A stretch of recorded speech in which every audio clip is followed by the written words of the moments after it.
H.W. Bush, Clinton, and George W. Bush administration, who was intimately involved in the implementation of NEPA through the executive branch, observed most delays in the environmental review processes are caused by factors other than NEPA or are justified by the nature of the project.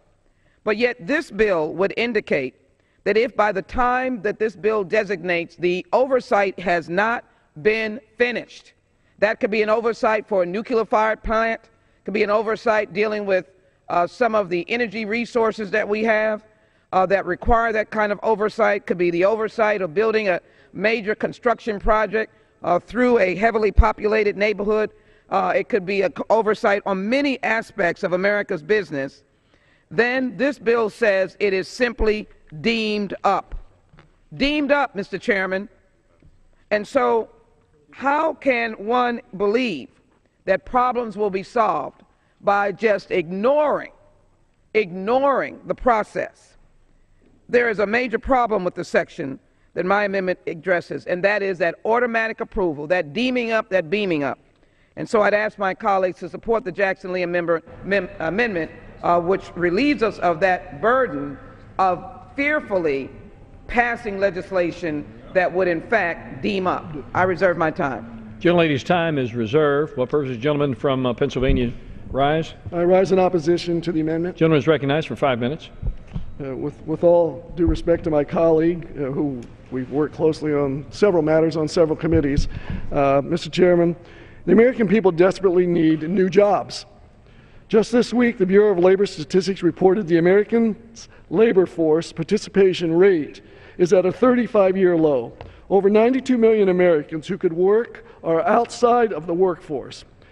That is more than the population of all but 14 of the world's 228 countries and more than every country in the Western Hemisphere but Brazil and Mexico. We face this historically low rate not because Americans don't want to work, because so many Americans have despaired of any hope of finding a new full-time job and have abandoned the workforce. The RAPID Act offers strong help to reserve this tragedy, restore hope, and produce millions of new jobs. We must pass the bill, not weaken it, to provide these new high-wage jobs. But the gentlelady's amendment would weaken the bill in one of the worst possible ways. It would remove the clear consequence in the bill for agencies that refuse to follow the bill's deadlines. That consequence is to deem permits approved if agencies refuse to approve or deny them within those deadlines. Mr. Chairman, the bill provides 4.5 years for agencies to complete their environmental reviews for new permit applications and reasonable additional time for agencies to wrap up final permit approvals or denials after that. 4.5 years is more time than it took the United States to fight and win World War II. If agencies can't wrap up their environmental reviews in that much time and then meet the bill's remaining deadlines, there is something terribly wrong with the agencies. The prospect of facing a default approval at the end of the substantial time the bill grants is an eminently responsible, reasonable way to assure that agencies will conduct full reviews and wrap their work up in time to make up or down decisions on their own. I urge my colleagues to oppose the amendment and reserve the balance of my time. Gentleman reserves. Gentlelady from Texas. Chairman, how much time? Gentlelady has 2.5 minutes remaining. And the other gentleman? Gentleman has 3 minutes remaining. Well, let me restate again what is in this legislation. If a federal agency fails to approve or disapprove the project or make the required finding of the termination within the applicable deadline, which is either 90 days or 180 days, depending on the situation, then the project is automatically deemed approved by such agency. Mr. Speaker, do the American people want something deemed approved that might be a dangerous and unsuitable project in their community? And as it relates to the creation of jobs, I thank the gentleman for his explanation, but I will tell you that it is said by the Federal Highway Administration The majority of the approved projects required limited documentation or analysis under NEPA. Further, when environmental requirements have caused project delays, requirements established under laws other than NEPA have generally been the source. NEPA has not stopped the creation of jobs, but what I can tell my good friend is if we could pass the unemployment insurance extension, we can give opportunity to Americans to keep looking for jobs, and if we pass an infrastructure bill, we would have jobs. So my point is that my amendment is very simple. It is just to eliminate that provision that might dangerously put Americans in jeopardy by, in essence, allowing projects to be approved while there is a studious, conscientious review of that project that is to generate jobs, but to provide for the safety and security and the tranquility and the peace of the American people. I can't imagine that we'd want to throw into legislation on streamlining an absolute hatchet that says your neck is cut off if in fact you're not finished with your work. The heck with it, we're going on to produce this project.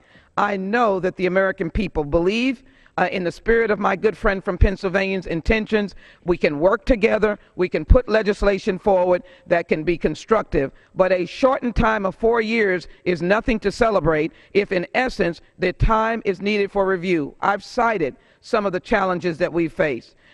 Oil spills, construction projects that have seen large numbers of deaths because of the way it was done, collapse of buildings, as we've seen in the tragedy of the building that was collapsed in Pennsylvania, other terrible disasters that have occurred that require the rebuild of certain facilities in the United States.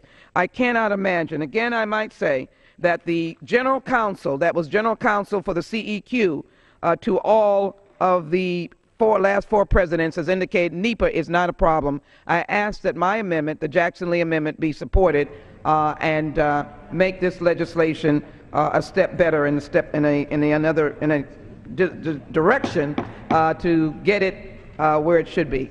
I ask my colleagues to support my amendment. Gentleman from Pennsylvania.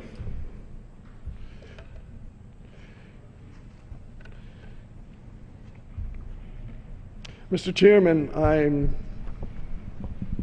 just going to close on this thought here, but my colleague on the other side says that 4.5 years is just simply not enough time to go through the permitting and licensing project. Just think about this. Ask the people in the private sector when you see buildings going up, before they're going up, when there's a statement on the land where the building's going to go up as to this project is going to take place in so much time. Ask those people, get information to see how long it takes the private sector to do the same thing that the federal government is supposed to be doing. At most a couple of years, not 10 years, not 12 years, not 15 years. Private industry can have this done in a couple of years with all the research, with all the permitting, with all the licensing, with all the hearings. And I think one of my colleagues said this blocks out the public from hearing or making any statements. That's simply not true. That is absolutely not true. The public still has the time and can do that. So with that, I oppose my good friend's amendment, and I reserve the balance of my time. Does the gentleman yield back his time? No more? Okay. I yield back the balance of my time. Gentleman yields back his time. The question is on the amendment offered by the gentlelady from Texas. Those in favor say aye. Those opposed, no. Opinion of the chair, the noes have it. Gentlelady from Texas. Mr. Chairman, I ask for a recorded vote. Pursuant to Clause 6 of Rule 18, further proceedings on the amendment offered by the gentlelady from Texas will be postponed. It is now in order to consider Amendment Number 2, printed in Part C of House Report 113-374. For what purpose does the gentleman from West Virginia seek recognition? Mr. Chairman, I have an amendment at the desk. The clerk will designate the amendment. Amendment Number 2, printed in Part C of House Report Number 113-374, offered by Mr. McKinley of West Virginia. Pursuant to House Resolution 501, the gentleman from West Virginia, Mr. McKinley,